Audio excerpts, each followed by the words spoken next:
Vamos a comenzar en este programa a desarrollar un tema importante en relación al perdón, ¿no? El perdón es probablemente una de las cosas más liberadoras, una de las acciones, actitudes más liberadoras del alma. Es decir, cuando uno vive pendiente con rencor o con odio, normalmente puede atraer hacia sí mismo estados emocionales muy complicados, ¿verdad? Sin embargo, el perdón requiere de una serie de condiciones para que éste se dé, y no siempre se están teniendo las condiciones ideales. Una de las condiciones más importantes para ejecutar un proceso de perdón es que la otra persona reconozca un daño o me pida perdón. O sea, sería la cuestión más fácil.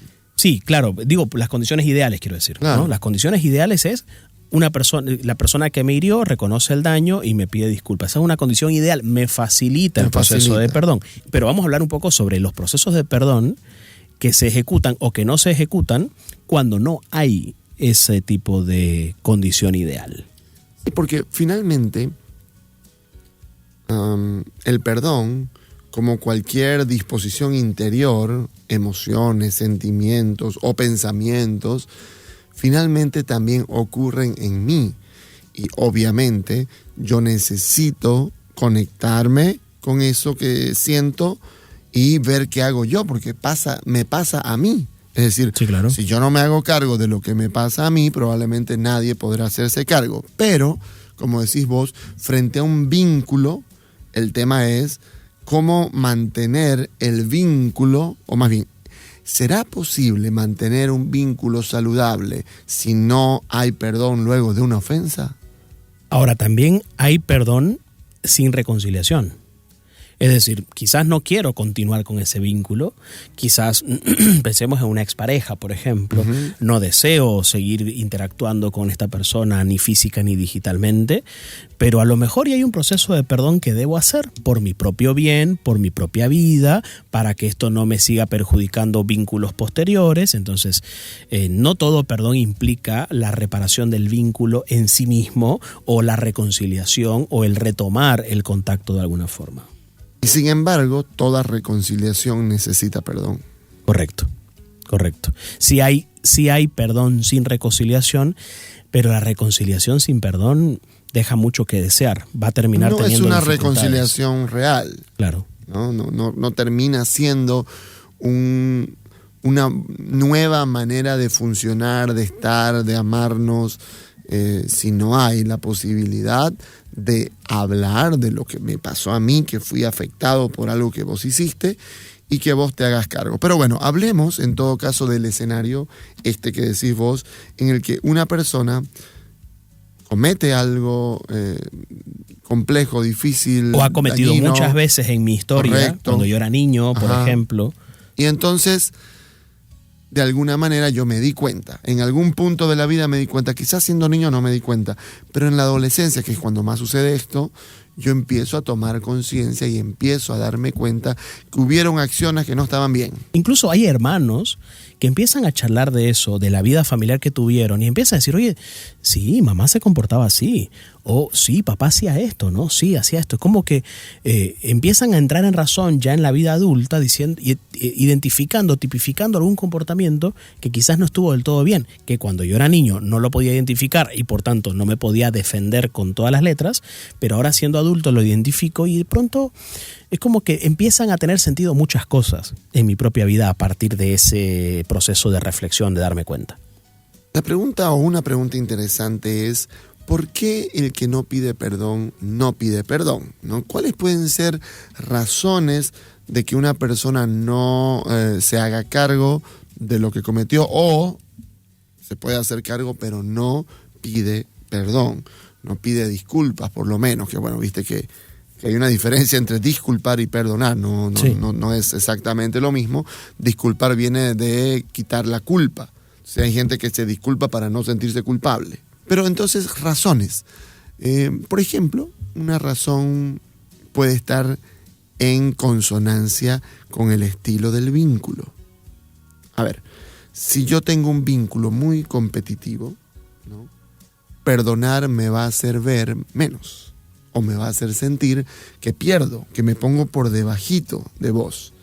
Por lo tanto, yo puedo darme cuenta, yo puedo reconocer que no hice bien, pero no llego a pedir perdón, porque si pido perdón es como empezar a provocar que se reajuste mi relación con vos, que es una relación pues así demasiado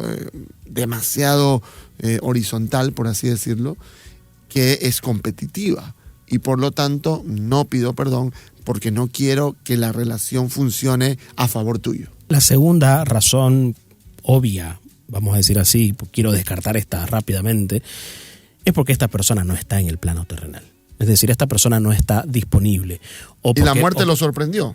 Claro, correcto. Esta persona ya no está, o ya no está por fallecimiento, o ya no está porque ya la relación está rota hace muchos años. Sí, también. Es decir, ya es como, o el abandono fue un abandono cuando yo tenía 3 años. Es decir, ni siquiera lo conozco, ni siquiera sé de él, o a lo mucho puedo llegar a saber quién es esta persona, pero no hay una relación en lo absoluto que habilite o posibilite siquiera el reconocimiento del daño o la reparación del mismo, ¿no? Es decir, no hay las condiciones suficientes para que esa persona esté disponible, por enfermedad, por fallecimiento o por relación rota.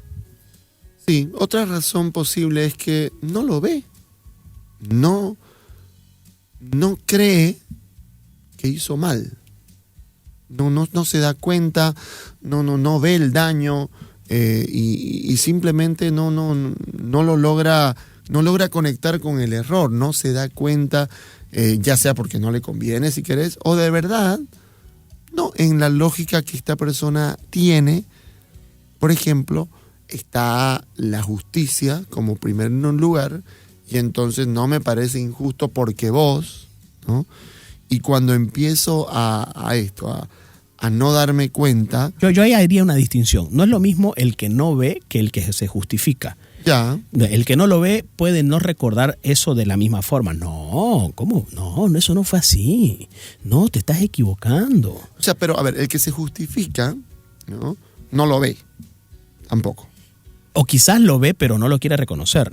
Ya, pueden ser las dos cosas. Porque este que vos decís que no lo recuerda así, yo creo que ese es un tema que también puede pasar por cambios en la vida. O sea, yo hoy, pasa mucho con gente que, por ejemplo, de grande tiene una conversión. Le pasa algo muy complicado en la vida, le dan una enfermedad, cambia sus prioridades, o tiene un encuentro espiritual que le cambia la vida, y entonces se encuentra con Dios y cambia su manera de pensar, de vivir, y de pronto mira hacia atrás y no se conecta con quien era. O por último, no recuerda haber sido tan malo. O el caso de personas que desde el 2024 juzgan una actitud del 94. Eso. Es decir, en el 94 había una conciencia de lo que estaba bien y lo que estaba mal muy distinta a la del 2024. Entonces, si yo como hijo señalo a mi mamá una conducta emitida en el 94, pero sentenciada desde el 2024, el sesgo va a ser importante. Claro. Porque mi madre en el 94 no sentía que eso era malo. Todo el mundo lo hacía. El 2024 que eso sea censurable, reprochable, es otra cosa. Pero por lo menos en el momento en el que esta conducta emergió socialmente hablando, había un consenso lo suficientemente claro como para decir que estaba siendo una mala madre, por ejemplo. Ay, mamá, que vos me has chicoteado harto, ¿no? Pucha, que me has dado. Ay, no seas hablador, dice la mamá, ¿no? Sí. No exageres, ay, que te hablan pa' uno. Eso, ¿no? Correcto, sí. Y claro... No, y la mamá dice, no, yo nunca te he dado, ¿no? Claro, puede ser el nunca te he dado como que eso no ha sido así, o también puede ser el hecho de decir, estás exagerando. Estás exagerando, correcto. Entonces, pues bueno, hay distintas razones, algunas un poco más válidas, quizás. Bueno, podríamos decir que, no, si la persona que me dañó es un narcisista, jamás va a ver que hizo algo malo. Sí, claro. Incluso me va a sentir... Me la va a volcar de tal manera que va a sentir que, pucha, perdón por reclamarte, más o menos, ¿no? Voy a terminar yo teniendo un problema de culpa porque los narcisistas son muy buenos culpabilizando. En fin, ¿qué quiero decir con esto? Si la persona no reconoce el daño, sea porque se justifica, es para la persona que está escuchando eso, es como decir, ¿sabes qué? Olvídalo. Hace de cuenta que no te dije nada. si la persona que tengo enfrente que me hizo un daño viene con el no lo ve igual, a veces me hace sentir que estoy loco, que estoy loca, ¿no?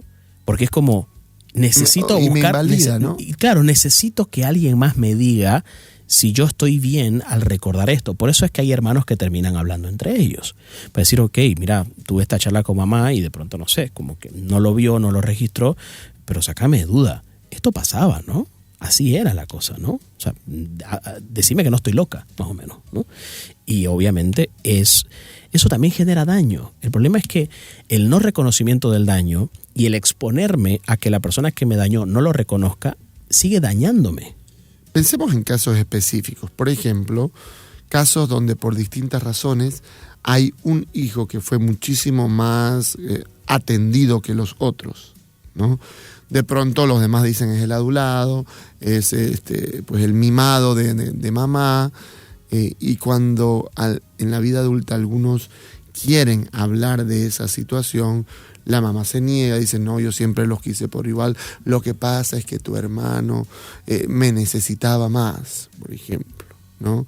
Y viste que también pueden aparecer conceptos más machistas, feministas, de la mamá que tiene su hijo único varón, no, pero es que tu hijo, tu hermano, porque no sé qué, ustedes pues son mujeres. Claro, ¿no? la mujer tiende a ser más condescendiente con el varón, así como el varón tiende a ser más condescendiente con la mujer. Con la hija mujer, ¿no? Claro. Entonces, ese puede ser un ejemplo claro de cuestiones del pasado que, por ejemplo, me hacían sentir todo el tiempo que yo era menos o que yo tenía que sobresalir de alguna manera para que me noten.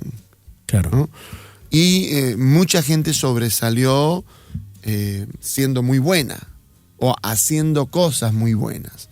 Era mejor alumno, deportista, súper responsable, era, no sé, muy colaborador en casa, ese tipo de cosas, ¿no? Y no terminaba de ser suficiente para ser reconocido como se quería, por ejemplo, ¿no? Pero hay gente que se quiso hacer notar más bien por empezar a hacer cosas malas. Por ahí buscó la otra estrategia y empezó a mentir, a llegar en horas mayores a las que le permitieron, empezó a no estudiar, qué sé yo, para ver si así se lograba, ¿no? Entonces, cuando estas cosas suceden, la persona quiere hablar de esto en algún momento de la vida y entonces se plantea la idea, ¿esto es perdonable o no? Mi mamá dice que no, mi mamá dice que no lo hacía, dice que nos ha querido por igual, pero yo me he sentido por mucho tiempo en mi niñez, en mi adolescencia, no querido de la misma manera, por lo menos. Está bien, sé que me querían, pero no me querían de la misma manera y crecí con la injusticia. Entonces, eso, que mi madre no lo reconoce, es perdonable, lo tengo que perdonar, o tengo que lidiar con eso, o tengo que echarlo en cara todo el tiempo, a ver si en algún momento me dan la razón. Pensemos también en otro tipo de relaciones, porque claro, la mayor parte de nuestros ejemplos apuntaba a los papás y no es la razón necesariamente del tema para enfocarnos en ellos. Pensemos, por ejemplo, en exparejas que no terminaron bien, desaparecieron, no dijeron nada, abandonaron. Ya después me enteré que estaba con alguien más, pero no hubo como este cierre. ¿No? Este cierre, ¿verdad? Es como, esta persona todavía no me ha dicho que no quiere estar conmigo, esta persona todavía no me ha dicho que no me quiere, esta persona todavía no me ha dicho, no me ha pedido perdón, esta persona todavía, y como que uno se estanca en esos procesos cuando la otra persona no está haciendo lo que se supone que debería hacer. Pero también hay relaciones incluso hasta de amistades que no te piden perdón porque cree que no debería. ¿Por qué te tengo que pedir perdón? ¿Qué te hice? ¿No? El no reconocimiento del daño explícitamente, es decir, yo no te hice daño directamente, ¿no? No porque se justifica ni porque no lo ve, directamente porque lo niega rotundamente. ¿Qué hacer cuando la otra persona no está en condiciones de reconocer el daño y por tanto no va a estar en condiciones de repararlo? Porque para que yo me sienta que vos estás reparando el daño tenés que reconocerlo. Y para que yo perdone, lógicamente, muchas veces las personas dicen, ¿por qué? Si no me lo ha pedido. La gran pregunta es, ¿a quién le beneficia el perdón? ¿El perdón es algo que la persona que reconoce el daño lo merece? ¿Qué es lo meritorio del perdón? ¿A dónde apunta el perdón que yo estoy en condiciones de otorgar? ¿Se lo otorgo a la persona que está teniendo la valentía de reconocer el daño o de alguna forma me lo estoy regalando a mí mismo por mi paz mental, por mi salud mental, por mi paz espiritual, para la no consecución de patrones que después pueda terminar yo dañando mis propias relaciones? Una pregunta importante. ¿Meritorio de quién es el perdón? ¿A quién está dirigido el perdón fundamentalmente? Claro, si lo vemos como un regalo, ¿para quién es el regalo? ¿No? Eso es una pregunta bien importante. ¿Para quién es el regalo del perdón? ¿Es para el otro? ¿Es para mí? ¿Para quién? ¿Quién se va a beneficiar de esto? ¿A quién le va a venir bien? ¿Quién va a vivir mejor después de que aparezca el perdón? Es una pregunta importante. No necesariamente hay una sola persona. En general, muchas veces el perdón puede ayudar a varias personas. Hablando de ejemplos, quiero volver a la familia, pero al revés. Creo que habemos hijos que creemos que los padres tienen que perdonar siempre y que es obvio que mi madre me tiene que perdonar. Los hijos también dañamos a los padres. Por supuesto, ¿no? Y muchas veces bajo esta lógica de que no, yo soy merecedor, siempre soy merecedor de que me perdonen, ese puede ser una vía para que entonces sea válido hacer cualquier cosa con mis padres. Ese es el mal concepto de amor incondicional que tenemos, que porque ellos nos aman incondicionalmente, tienen que aguantar y tolerar absolutamente todo, ¿no? Son seres humanos. Y es muy difícil, Roque, cuando eso uno lo ve como hermano, ¿no? Claro. Cuando uno ve a uno de mis hermanos que se sobrepasa, que daña, claro, que lastima, que no quiere... Que se aprovecha de mis padres. Se aprovecha, correcto. Y a mí me hierve, me genera una sensación de injusticia. Les digo a mis padres, pero díganle algo, hagan algo al respecto. O a veces los hermanos mismos intervienen. Última vez que te veo haciéndole esto a mamá o haciéndole esto a papá, ¿no? Porque claro, a diferencia de los papás, el hermano no es incondicional con el hermano, necesariamente. Pues sí, ¿no? Es un tema importante porque evidentemente puede ser más fácil para un papá perdonar. Justamente, fíjate qué interesante, está ligado con el amor, ¿no? La Biblia, por ejemplo, dice eso, ¿no? A quien más se le perdona, más se le ama. Más amor demuestra. Más amor demuestra. ¿No? Y funciona al revés. A quien más se le ama, más se le perdona, ¿no? Entonces, es también una manera interesante de mirar este don del perdón, de cómo frente o ligado al amor podemos perdonar. Vos sabés que vos y yo conocemos, digamos, pensamientos, teorías, no sé cómo decir, lineamientos que hablan de que el perdón no es necesario siempre. Por ahí hay terapeutas que hablan de que, no, de alguna manera el perdón o la disposición fácil de perdonar es la garantía para que te usen, para que te manipulen, para que te destruyan. Como siempre perdono, te siguen destruyendo. Y entonces se puede confundir el perdón con el permisivismo, por ejemplo. Si yo te perdono, ¿significa que todo es válido? Si yo te perdono, ¿significa que podés seguir haciendo conmigo lo que querrás? Pues bueno, no necesariamente, ¿verdad? Entonces, sí me parece importante reconocer que no todo es válido y que si yo voy a pedir perdón o yo voy a perdonar, no implica que yo no tenga unos límites que me parezcan los más razonables, los más positivos, los más acuerdos, como decís vos, para regular el vínculo. Sin embargo, pasa muchas veces cosas, lo he visto más en pareja, Ricky, personas a las que se les pasa rápido el enojo. Sí. Personas que se enojan y se les pasa rápido. No le dan tiempo a que la otra persona dimensione que hay un daño por reparar. El problema de eso es que acostumbran a las personas a su alrededor a que se pasa solo. No necesito reparar, no necesito ponerme a trabajar en que me perdones, en que estés mejor, en que logres dejar de llorar. O sea, si hacerte algo es simplemente una cuestión de que te molestes un rato y al ratito estás bien, es decir, hay gente que dice, yo perdono muy fácil. A mí se me pasa muy rápido las cosas. Y quizás, y luego en terapia reconoce y dice, y quizás ese es un problema, ¿no? Porque el mensaje que le están dando al otro es, no necesitas reparar, yo lo arreglo solo, yo me lo arreglo solo. Pero después llega un momento en el que estas personas dicen, me gustaría que él reconociera el daño que me hace, de alguna forma.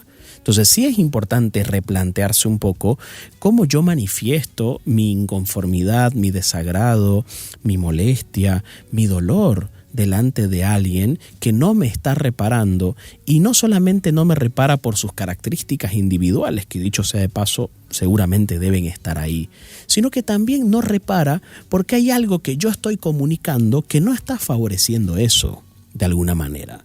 Por ejemplo, una de esas cosas es este tema de déjame son mis cosas, yo ya me las arreglo conmigo misma, yo ya me olvidé, yo ya te disculpé, yo ya, qué sé yo. Le estoy mostrando de que no necesita hacer todo ese trabajo, y acostumbrar a las personas a que no necesitan hacer ese trabajo puede ser muy difícil después decirle que empiecen a hacerlo. Es perfectamente posible conjugar la distancia, conjugar la dignidad personal con el perdón. En otras palabras, no es el odio y el rencor la única condición para distanciarme de una persona. Sí.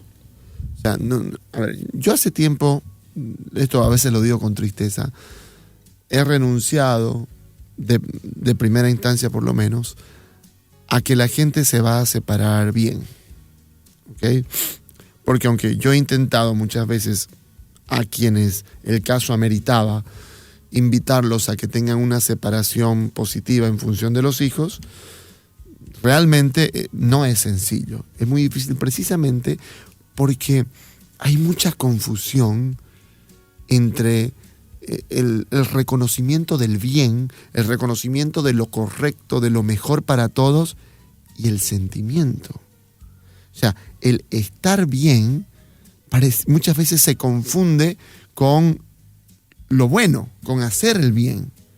Sentirme bien, hacer el bien. Sentirme bien, hacer lo correcto. Y no es lo mismo. Entonces, perfectamente yo me puedo sentir bien y decir, esto no va más, no puedo continuar. Pero me siento bien. Te perdono, no quiero vivir amargado por esto, quiero avanzar en mi vida. Sin embargo, esto se tiene que terminar porque luego de lo que vos hiciste, ya se cruzó un límite del cual no se va a poder volver atrás. Es decir, perdonar, que es un camino siempre útil, no implica aguantar hasta la eternidad malos tratos, mantener vínculos que son absolutamente destructivos, tóxicos, mantenerme en el mismo lugar porque resulta que... Entonces, ese discernimiento creo que puede ser muy importante a la hora de tener una salud emocional, mental, una valoración de mi propia dignidad, ¿no es cierto? Y les dejo para ir finalizando, les dejo una técnica, un hábito, un bonito razonamiento para perdonar a los que no se han disculpado. Es intentar ver a las personas, por ejemplo, a mi pareja, pero no solamente a mi pareja, a mi papá o a mi mamá, personas que tienen más fácil acceso al daño emocional, porque el ventero de la esquina no tiene el mismo acceso a mi emocionalidad como lo tienen las personas a las que amo y de las que espero ser amada. El ejercicio es, intento pensar en ellos como seres humanos, cómo fue su crianza, cómo fue su proceso de aprender a amar, con quién se crió, intentar un poquito ver la vivencia, la historia detrás de esta persona como ser humano, no como el papá o la mamá que debió ser conmigo, no como el sujeto que debió hacer esto conmigo y no lo hizo, o el individuo que debió actuar de esta manera y no actuó. Voy a dejar de verlo desde su cargo, desde sus responsabilidades, desde las cosas que debió hacer, y voy a empezar a verlo desde su propia historia. Hay un nivel de comprensión que los seres humanos logramos tener cuando empezamos a ir por ese lado. Incluso hay muchas cosas que yo nunca le he preguntado a mis papás y que probablemente si yo les preguntase entendiese mejor muchísimas cosas. ¿Con quién te quedabas cuando tus papás trabajaban, papá, mamá? ¿Con quiénes quedabas? ¿A quién accedías? Si necesitabas algo, ¿a quién se lo pedías? Es decir, cositas así, quiero decir, empezar a entender el contexto histórico de quiénes son estas personas a quienes yo después conocí como padres. Lo conocí ya ejerciendo una función, pero antes de mí había un ser humano que se iba formando, que fue aprendiendo a amar, a cuidar, o no aprendió a hacerlo. Y yo terminé siendo como la persona que de alguna forma vivió las consecuencias de aquello. Pero yo necesito hacer este proceso para tener un nivel de comprensión mayor, no para justificar ni desculpabilizar, porque en lo absoluto cualquier persona dañada también pudo haber elegido caminos de reparación. Sin embargo, eso me ayuda a salir un poco del lugar de victimización en el que yo muchas veces me sitúo, diciendo que son los demás los que no han hecho conmigo las cosas, que son los demás los que me hacen sufrir, sino que más bien nos toca entender que todos de alguna forma y en alguna medida hemos sido heridos, hemos sido dañados, y cuando eso ocurre, nuestro comportamiento a la hora de cuidar no es necesariamente el más pulcro. Hacer esto nos va a ayudar a favorecer un poco más esos procesos de perdón, a pesar de que al otro lado no están dadas las condiciones de que nos puedan estar pidiendo disculpas. Y sin embargo, insisto en lo que dije antes, porque de verdad que hay gente que desde el entender al otro aguanta, soporta, mantiene porque pobrecito, no lo quisieron, mira, porque no tuvo papá, tuvo una historia muy difícil, pobrecito. Tiene que tener sus límites. Tiene que tener su límite, porque... No es ilimitado eso. Claro, o sea, me ayuda a que, en todo caso, me ayuda a trabajar interiormente, de manera de ser libre de esa carga emocional que me ata desde el rencor o desde el odio a esa persona. O sea, eso que acabo de decir yo se lo invito al que nunca lo hizo, pero al que todo el tiempo lo hace, le digo que le baje a eso. O sea, porque vos no sos su psicóloga, querida, vos sos su esposa, ¿no? Vos no sos su psicólogo, vos sos su esposo, ¿no? No. Al que nunca lo ha hecho, hágalo. Pero al que todo el tiempo lo hace, deje de hacerlo. Me parece va a ser importante. Para que entonces, insisto, perdonar no es lo mismo que reconciliar, y el perdón creo que no es negociable. Yo se lo digo a las parejas que se están por separar, por ejemplo, les digo, pues mire, el perdón no es negociable. Yo creo que les va a hacer bien perdonarse siempre. Luego tienen que pensar si quieren seguir estando juntos, ¿verdad? Si quieren continuar, darle una oportunidad más, avanzar, si vale la pena, y si es así tienen que poner todo de su parte para que funcione. Pero bueno, es buscar un poquito diferenciar esto. Perdonar es siempre útil. Hay que perdonar, hay que buscar las herramientas, porque probablemente de las garantías para vivir triste, amargado, enojado, es guardar un montón de rencor a un montón de personas.